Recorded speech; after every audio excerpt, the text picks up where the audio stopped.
The territories of Israel, Palestine, and Gaza occupy about 10,340 square miles total, but ample ideological and ethnic divisions exist within these borders. For example, Israeli national security policy often targets Arabs, leading to controversy and discontent among Palestinians and Israelis alike.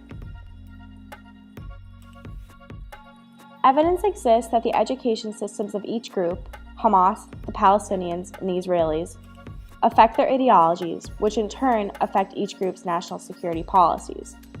Some scholars argue that Palestine's education system is to blame, with statistically biased textbooks that stress Israeli denial of the right to return.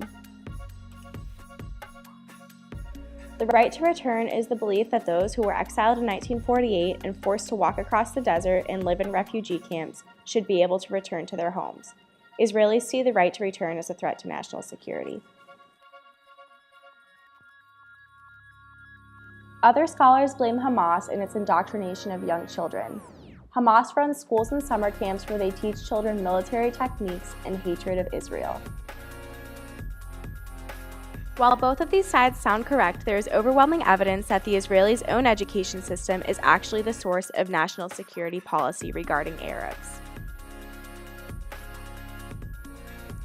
Israeli schools often stress a Zionist narrative that portrays Arabs in a negative light and delegitimizes the Palestinian narrative.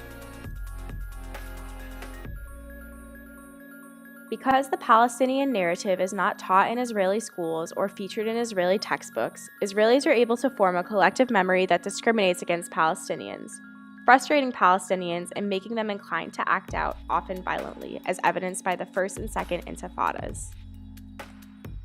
Not only is this narrative stressed in traditional Israeli schools, but also in pre-military academies in the West Bank, where teens train to become future Israeli Defense Force officers.